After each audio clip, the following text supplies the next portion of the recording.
These are the oldest stories, online at oldeststories.net. It bothers me more than I can express that we, as an historical community, don't have a clear idea of what ancient large-scale melee warfare actually looked like on the ground. There's no shortage of theories and proposals and reconstructions out there, and I've drawn upon a lot of them in my previous episodes about the militaries of various periods, but for every theory, there's another opposing vision out there, and I'm not yet aware of any unified consensus vision of how spear and shield combat, which was statistically the most common form of organized warfare for all of humanity until the gunpowder era, actually worked. How far apart are the combatants? How much do they rely on their wider formation? How long will someone fight at the front of a line? And if there are resting periods, how do they transition either out of the front line or how does the whole line pause? We know a lot about the big picture and key dramatic moments, but we know almost nothing about the actual mechanics of an organized group combat. And this after spear and shield warfare, supported by archers, skirmishers, and sometimes cavalry, was the dominant paradigm for most of human history until about 300 years ago. How can something so common have been so thoroughly forgotten? Reenactors and archaeologists and military historians all make their best efforts to propose answers, but ultimately the fragility of our knowledge about the past is distressingly apparent in this particular category of study. Really, everything about the past is more uncertain than we often give it credit for, but I'm always bothered that military history, after so much study, is still so often uncertain. If you are also bothered by the fragility of our knowledge of the past, you can support me in this tiny work of preservation by joining my Patreon or donating directly at oldeststories.net. I may not always have all the answers, but like you, I'm searching for them, and hopefully we can all put the pieces together in a way that makes a decent amount of sense. Because today, and honestly it's going to stretch into next episode, I'm covering something that I've wanted to get to for a very, very long time. Now that we've gotten to Sargon II of Assyria, we can finally see a fully mature, most powerful version of the ancient Mesopotamian army system. This is also the most famous version of the army. If you see popular representations of ancient battles from this general time and place, which, to be fair, you rarely do, you'll usually see the Sargonid Army, or at least an attempt at representing it. You're going to hear three things make this army unique: the siege equipment, the combined arms with cavalry, and the shielded heavy archers. And indeed, all three of those are present and quite interesting. But at the same time, none of these are quite as unique as you'll sometimes hear. The army is fundamentally a professionalized evolution of the very standard spear and shield line that is the most common form of organized warfare in human history. And I think the best way to understand where it is and is not unique, and the ways in which it's one of the most fascinating military systems of the ancient world, is to see where all the components come from. And then more next time, we're going to look at where they all come together. In modern times, most of our experience with war comes from war games and war stories, at least with this sort of pre-gunpowder war. And it's tempting to divide up the army as spearmen, archers, cavalry, chariotry, siege equipment, and logistics. But in fact, when we read the written sources from Assyria, we typically find that the Assyrians themselves thought of their army as being made up of professional soldiers or king's men, levy infantry, foreign specialists, the cavalry and chariotry elite, and the logistical train. We see in art spearmen, shield bearers, and archers among the Assyrian infantry, and we also see a class of axemen among some auxiliaries and foreign armies, but very little is made of these distinctions among the written sources themselves. This suggests that, in fact, there may have been far more flexibility among these warrior classes than we might typically assume. Even in equipment lists, we will sometimes see men broken up by equipment types, but we'll also sometimes see equal numbers of spears, shields, and bows being issued, as if every man would, in some cases, be allotted every weapon and make the decision which to use when the battle was joined. And we see men with multiple weapon types frequently in art. Indeed, this goes back long before Assyrian times. Anyway, to begin understanding the Sargonid army, we need to go a bit back in history. Back to before the dawn of civilization. Back to the most primitive of men running around killing each other, little different from monkeys bullying other groups of monkeys. Because the most interesting feature of Near Eastern warfare, at least to me, is the fact that basically every paradigm of pre-gunpowder warfare is confronted on a regular basis by the Assyrian military in some form or another. The oldest of these forms is usually called by military historians the heroic or tribal or primordial warfare type, which is often given the somewhat unhelpful designation as Type 1 warfare. Now, tribal warfare is pretty much exactly what you imagine when you think about the Native Americans of North America, or if you've ever watched that Dead Birds movie about the tribes of New Guinea. It's what you hear about when Abraham goes on caravan raids in the Bible, or even fundamentally how many small conflicts in Africa still play out today despite the arrival of modern weaponry. It is, in its pure form, centered around a relatively small group of amateurs, numbering in the tens at most, who represent essentially all the fighting-age men of a given community. They go out and raid, relying as much as possible on the element of surprise. When that's unavailable, battles tend to be extremely low casualty and low impact. The few examples that we have for genuinely Stone Age people appear to be missile skirmishes mixed with intimidation displays carried out at the extreme edge of the effective ranges of the weapons with extremely high mobility. The act of warfare can be rampant in intertribal relations because the fact is that it's actually a non-trivial task to kill someone in these Stone Age battles. An adult man who knows you're coming and has allies nearby, even if you have a similar number of allies as well, you could get a lucky blow into the head, but generally speaking, battles with rocks and sticks and arms and fists take a significant amount of work to actually reliably kill someone versus just driving them away or wounding them enough that you can take their stuff and run off. But then at some point, a few thousand years before the dawn of recorded history, copperworking gets invented.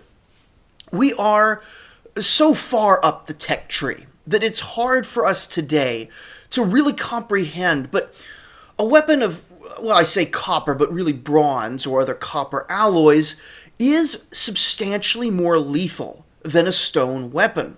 Now, to be a little bit technical here, the difference between pure copper and stone is real, but it's much more marginal, and the gap between bronze and early iron is very minimal. The real advantage with iron is economic. But the gap between bronze weapons and stone weapons, in terms of lethality and effective range and power, is tremendous. A bronze, really, javelin or arrow, has a significantly improved effective lethal distance. A bronze-tipped spear is significantly more durable than a stone-tipped one and far likelier to penetrate without shattering. For hand weapons, stone restricts you to basically axes and daggers, and those break quite often, while copper, and especially bronze, allows far better versions of both, as well as unlocking the far more versatile sword. Stone armor, of course, isn't really a thing, while copper and bronze armor pieces, often integrated with textile armors or light wood or wicker shields, quickly become non-optional in this higher lethality environment. Copper alloy over stone was an I win button of the likes that human history has only seen a few of of greater magnitude than horses, I would say. Debatably, it's on par with gunpowder in how much of an I win button it is over the previous technology level. Bronze armies were so dominant over stone armies in every region of the Old World that true hardened copperworking was, whenever it was introduced, it totally displaced stone-working peoples. Now, that doesn't mean it totally displaced stone tools entirely, because the thing about copper, and especially bronze, is that there isn't really a lot of it in most places, especially compared to just stone, which is everywhere. But what it did in the region around Mesopotamia is create a warrior elite in nearly every society affected. Those societies that didn't have at least someone around on their side with these superior weapons would find themselves either dominated or totally destroyed by the new, higher lethality way of doing things. And this is the paradigm that would still be dominant among tribal and nomadic peoples throughout Mesopotamia, even into the Neo-Assyrian and Neo-Babylonian periods. But we need to think about why it was so powerful, and this gets us to the question from the beginning. No one truly knows the dynamics of an ancient melee battle, and so everything is left to reconstruction. Now, I myself have gone back and forth on this a fair bit, even on this show, between different models, because they do all have something to recommend them in different contexts, but I think the highly psychological push and pull model best explains the developments into the Assyrian period.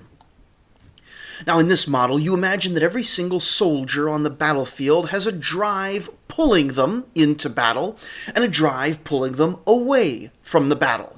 That pull is safety. Battle is, if you can imagine it, something of a dangerous place. It's like jumping off a high place. The mind inside your body resists you jumping, even if your spirit is urging you onwards. You don't want to be where those arrows are falling. You don't want to be in range of that spear tip. You don't want to be isolated when the cavalry and chariots are swinging around the flanks. This is not cowardice. This is a pull away from danger that even brave men feel. This is the fear that brave men overcome that makes them brave and not just ignorant. It's both rational in that I can describe it to you and you go, oh yeah, you should avoid those dangers for sure, but it's also evolutionary. Having insufficient respect for the dangers of the battlefield is likely to weed you out of the gene pool decently quickly. Now, of course, if there was only pull, no one would go to battle at all. We would all hide inside our caves like sheep. But there are also the push factors that push you towards the enemy. Now, these pushes are many and varied, and we'll talk about 4 broad categories, though you could perhaps discuss the same thing in multiple different frameworks. There's the obvious push factor of ideology, broadly the idea that your nation, people, and gods are worth fighting for, or conversely, that the enemy is particularly perfidious and worthy of slaughter. Now, there's also the push factor of social pressures, which is everything from wanting to show solidarity with the man standing next to you, to the disciplinary pressures of your officers who will beat you with sticks if you don't do what you're told. And somewhere in between these two are family pressures, the need to be a man to your wife and kids, to protect your homestead, and hopefully to bring plunder and glory back to raise your status.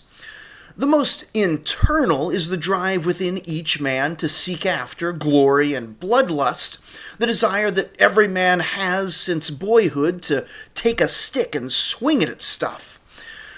Now, obviously, these 4 pushes are not exhaustive, and they vary radically between contexts and even between different men. But that psychological combination of pushes is what gets you close to the enemy, close enough to kill him or take whatever other desired action is needed. The pull, meanwhile, keeps you from getting too close. Too much pull ends up with the man or army being defeated, as the enemy can run you down.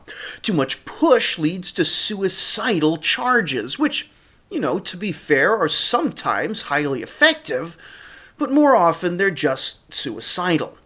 And so each man and each force ends up in a balance where they're seeking the minimum safe distance where they can still be effective with their weapons, and quite a lot of battle dynamics can be read through this lens. I'm not going to talk about how it interacts with modern gunpowder warfare, mechanized warfare, drone warfare. I'm going to leave that as an exercise to the listener. We're going to stick to ancient battles today.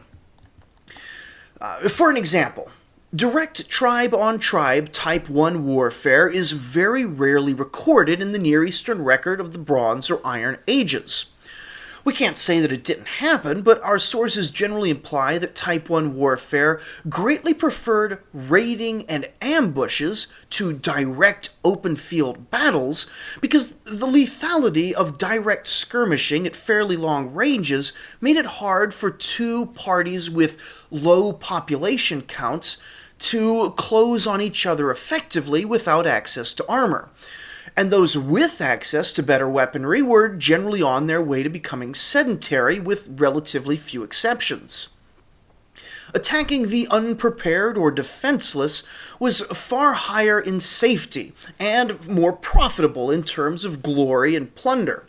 This is why in the Bronze Age we typically see Amorites and related peoples depicted with the axe as their main weapon rather than the spear. As we've seen before, the axe is far better than the spear at quickly incapacitating an unarmored and unprepared opponent.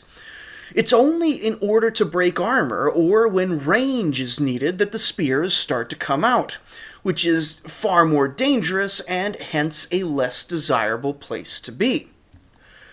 I say so much about Type 1 warfare here because, unlike many other ancient civilizations, Type 1 warfare was prevalent throughout the entire period, and this is because the terrain of Mesopotamia was always very close to regions that were almost impossible to settle and farm, marginal regions where tribal nomadic societies could thrive, but where the settled folk could never quite settle. And in fact, if you look at Iraq, in the modern era, really until the Saddam years, there were still basically unchanged nomadic tribal societies living in the swamps and living in the marginal areas.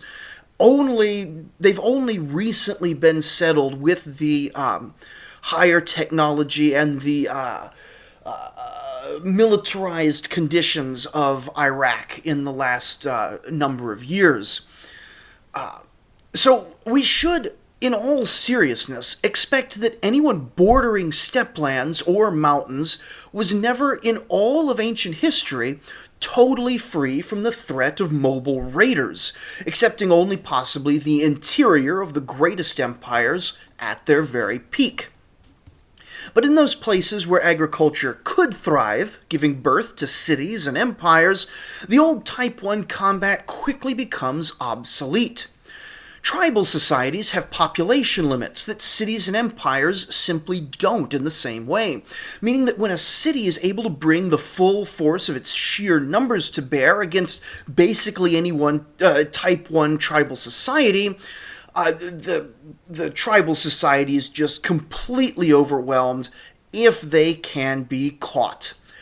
On the other hand, a city is far less mobile than a nomadic band, if you can believe such a thing. And so these sorts of societies quickly come to adopt Type 2 warfare, which is a style based heavily around walls and lines, undergirded by the ability of settled societies to produce relatively large amounts of men and materials relative to tribal societies. As long as you know that an enemy is coming, you can line up all the men in your city in a defensive line. Or if you know that the enemy will someday come, you can line up all the bricks in your city in a defensive wall. A wall of spearmen with shields is obviously quite different from a stone wall around a city, but there is a poetic parallelism here, an idea that your issues are being solved with quantities and materials. But this brings us to the real start of Mesopotamian civilization. here 20 minutes into an episode about the Neo-Assyrian period. Yeah, this is going to be a multi-part episode. As far as we can tell, warfare in the pre-literate Sumerian and probably Ubaid periods revolved around lines of spearmen, usually with shields, lining up against other lines of spearmen. If a formation like this is able to directly confront any group significantly less populous or significantly less organized, a block of spearmen wins most of the time. The strategy of a spear line, not just in Sumer but pretty much anywhere in history, converges on the same few simple ideas.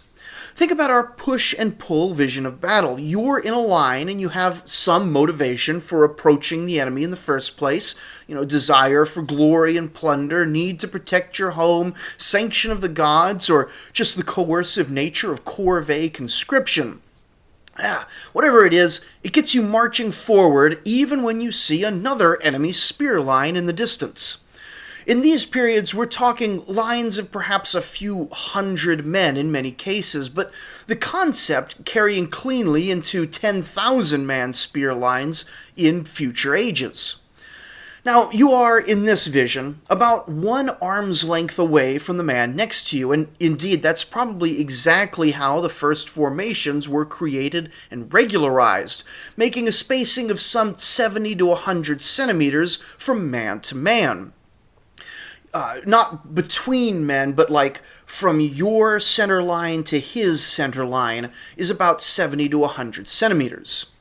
You feel like you're not so close that you're being crushed, but you're close enough that you're definitely being supported by your comrades, and the regularized block makes it feel like you have a place, both in terms of you're an important part of this battle, but also you don't really have a clean and easy place to flee unless you're right on the edges or the back line, where you're probably less threatened. So the closer you get to the enemy formation, the more it feels like their block is one massive beast crawling slowly towards you. You see their wicked, gleaming spear tips, and imagine how easily it would press into and through your flesh. This is fear, sensible, even if animal fear.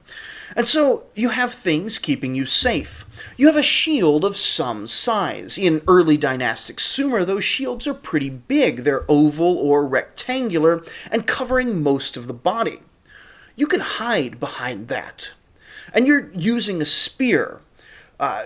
So you don't have to, and you really shouldn't let the enemy get too close. As your line comes close to their line, you make a few test thrusts to renew your sense of your range, and you start poking at the enemy in front of you to discourage him from getting closer. He, of course, is doing the same and discouraging you from getting closer as well, and you pause at the edge of your spear range. Now, in Sumer, you don't actually have much armor. You want armor, and in other times and places, spearmen would armor themselves up as much as possible, but you can afford maybe a relatively thick conica skirt running down to your ankles that will help tangle up a low spear strike and make a firm penetration of the leg a bit less likely. And you might have a bronze helmet or even just a leather cap, since the head has one of the highest psychological needs to be protected just after the chest in a battle. It is frankly too hot for cloth armor on the arms, even if it probably would help a lot, and so in the Sumerian context they relied very much on that big wicker shield. And now one thing we forget in modern times is just how light most of those shields were. And sometimes in places they are very light and very thin wooden strips, sometimes extremely thin and laid over each other crosswise to make something decently strong. But perhaps more often, and certainly in the Mesopotamian context, and this will run all the way from the earliest soldiers to the Assyrian and even later Persian spear lines, the shields are wicker on thin wooden frames, maybe with treated cloth or a leather covering. We're used to warfare with bullets and bombs, where you need basically a slab of metal between yourself and the enemy's weapon to have even a chance of survival, but the energy of a spear or arrow is orders of magnitude lower than anything used in modern warfare. A wicker shield is often enough to catch arrows and entangle spears. Yes, it'll get all messed up over the course of the battle, and you'll probably need another one afterwards, but wicker shields are quite cheap, especially compared to all the other weapons and armor that a soldier's carrying. The important part of the shield is that it keeps the tips of arrows and spears away from you. For a slashing weapon like an axe or a sword, you're even safer. If you have just the light shield and the enemy has the time to hack away at it, then they can hack it to pieces in just a few blows, leaving you effectively defenseless.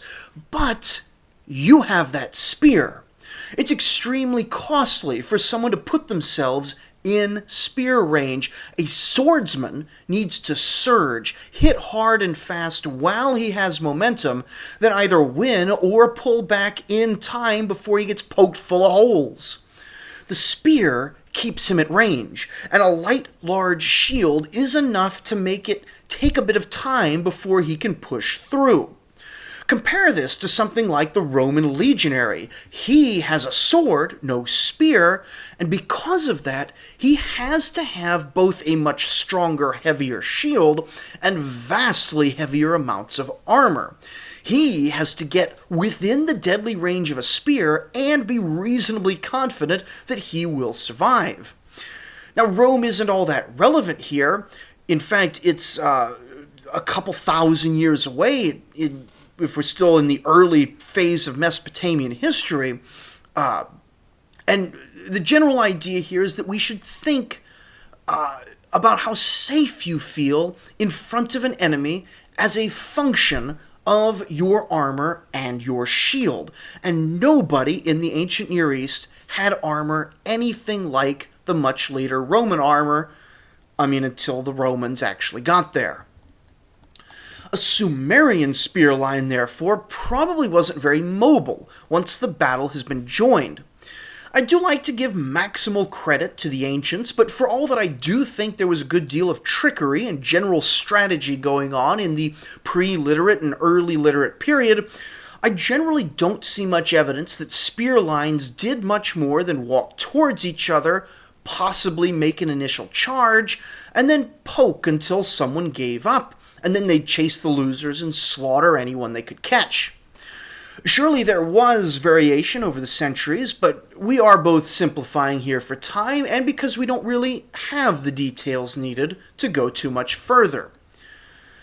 So then the Akkadian Empire came, with Sargon of Akkad leading a new model army. How exactly it developed is anyone's guess, but at some point the Akkadian Empire figures out how to leverage its industrial power to up-armor its spearmen. The shields get smaller and probably tougher, but to compensate, the men get shirts of either scale or lamellar armor, bronze helmet, and a short sword as a backup weapon. This lets him run faster and move easier while his head and core are protected. His legs are less protected, but remember that if somebody is aiming a spear from their arms, sort of held from their shoulders, to your legs, then because it's angled, their spear is now effectively shorter than your spear, giving you more distance that you can safely thrust into them. Things like this really do indicate to us that both sides of the battle spend most of their time hanging out right at the very edge of spear tip range. Now, after the Akkadian Empire falls, and even through the Middle Bronze Age, this up-armored infantry concept remains among the elites, but we see a clear shift back to the larger shields, lower armor, and lower mobility Sumerian patterns among the cities of Sumer and Akkad, even into the Old Babylonian period. In the era of city-on-city warfare of the Isin-Larsa period, mobility, it seems, isn't all that important, but also it seems that a portion of that almost miraculous Akkadian industrial capacity has simply been lost basically permanently, and no one has any clear idea why. Throughout this period, though, it's not like spear lines were the only game in town. The cities don't just forget about the tools of tribal societies once they go agricultural. Assault and ambush tactics are still employed, and for the same purposes, to punish enemies and to take slaves and plunder. But more importantly, the skirmishing lines remain to various degrees integral to the overall line of battle. The battle opens with archers, slingers, or javelin throwers hurling projectiles at the other army until the other army gets too close. Now, what exactly happens to these skirmishers afterwards varies a lot. They don't go to the back and fire over the main line. That was invented by the Total War games and only actually happened in very specific tactical or geographic circumstances. Sometimes the skirmishers go to the flanks. Sometimes they get sort of checkerboarded into the larger formation. Sometimes they just retire from the battle at that point. But at this point in history, skirmishers in civilized lines are a discouragement to the enemy and a way of controlling the flow of battle more than they are a real source of casualties. They weigh down your shield with arrows. They're going to catch a handful of people off guard. The occasional pressure from arrows makes you feel that much less safe. They have more uses in other battle types, but at this point in history, the primary battle is the open field battle, and the side that can't answer fully there is the one that ends up losing. It's at the end of the Middle Bronze Age, around 1600, that the next paradigm shift occurs. The first introduction of proper horses to draw chariots absolutely upends the military system of the entire Near East. While chariots have been a thing for a while, they were drawn previously by weaker equids and weren't actually faster than a fast, healthy man. Chariots drawn by a proper horse team over short, battlefield-relevant distances are vastly faster than pretty much anybody. Think of the impact on a block of infantrymen. With a decent number of chariots rolling anywhere they want on the battlefield, there's no longer anywhere safe, and missiles can come in from your unarmored or unaware side without you having any real way of responding or withdrawing. It's not like skirmishers can usually only attack from straight on, because skirmishers are just as fast as people, and so if they're trying to get around you, some of your guys can sort of screen them a lot easier.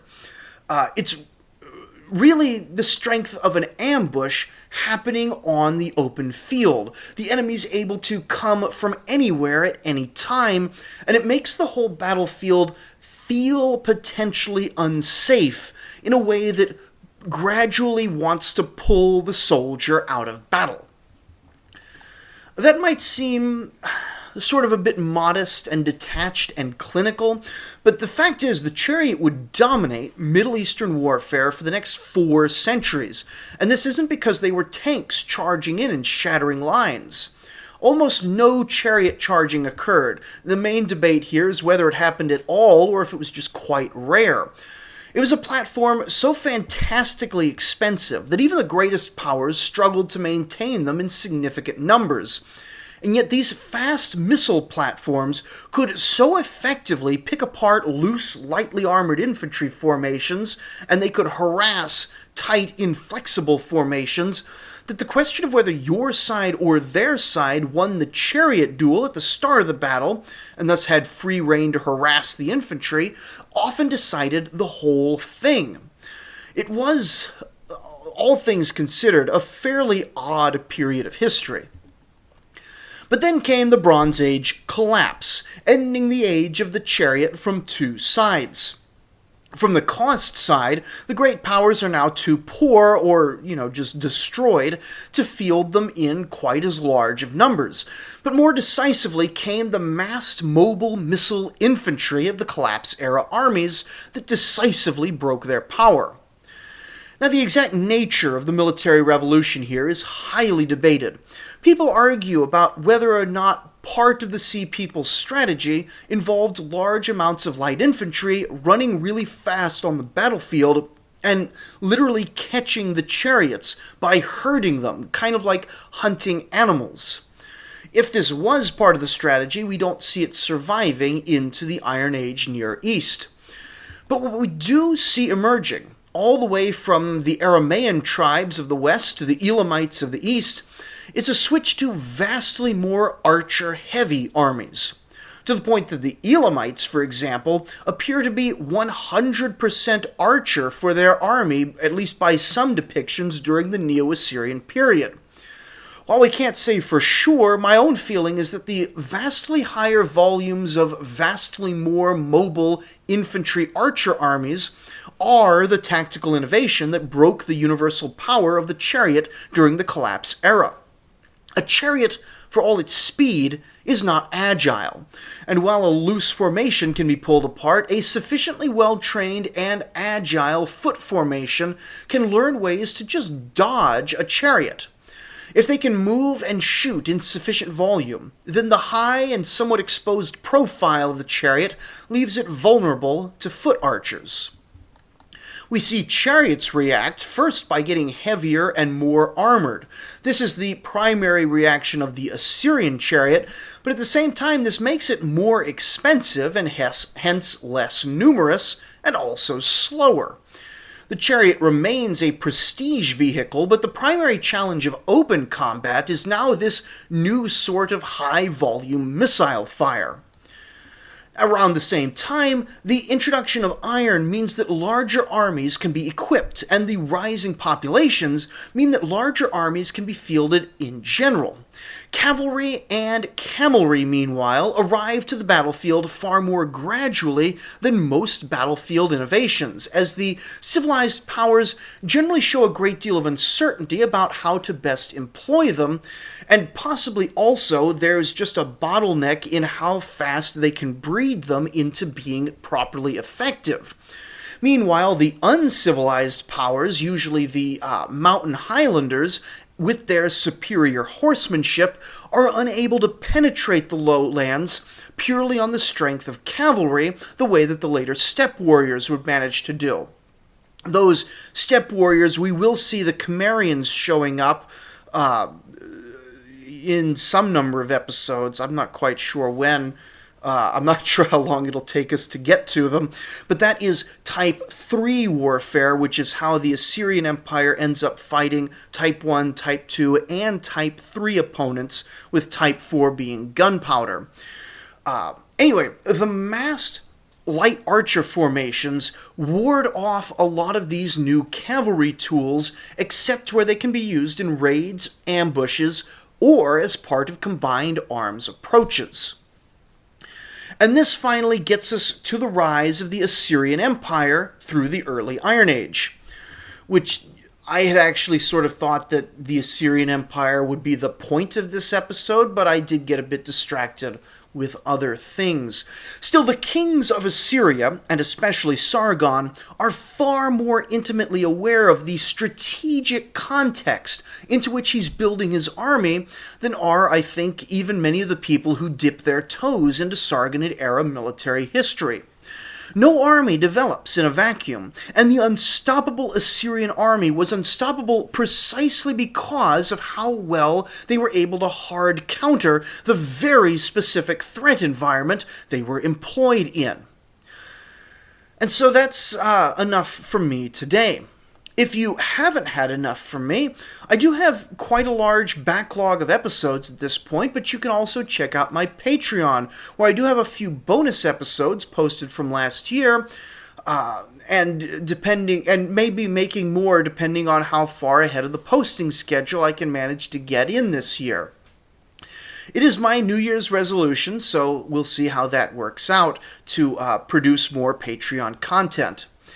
Anyway, join us next time as we actually look at the actual army of Sargon II, from their unique adaptation of the archer-centric army, to their absolute mastery of the battle space, to their intensely drilled combined arms tactics. Thank you for listening. The history of warfare in Mesopotamia is full of blood and heroes and more exciting stuff. Long before the cities, men were fighting wars, but these were small and tribal for stealing sheep and whores. The cities came, and with them populations rose. Production meant big armies and blocks of spearmen formed. The big men rode on chariots, or really just donkey carts. They rode above the battlefield so the men could sniff their farts. When Sargon of Akkad came, he standardized control. Now large professional armies could swallow nations whole. Then in the days of Babylon, the horsemen, they came down. Like aliens invading, their chariots took the crown. Then all through the late Bronze Age, great empires arose, built by mighty chariot men and soldiers in countless rows. Then came the big collapse day, the sea folk knew a trick. Just run real fast with archers and chariots get real sick. Soon afterwards came iron, which gave the world more war. More plentiful than copper, it made the armories full. And over in Assyria, when Ashur-dan did reign, he put it all together and conquered the world again. The archer with his shield wall, supported by cavalry, became the strongest army the world had ever seen. With many moving pieces, spies, rams, and foreign corps, Assyrian logistics would take the world by storm. But Babylon got lazy after Assyria's fall. Instead of playing offense, they chose to build a wall. So Persia came and conquered with a new, more mobile force, and Mesopotamia was conquered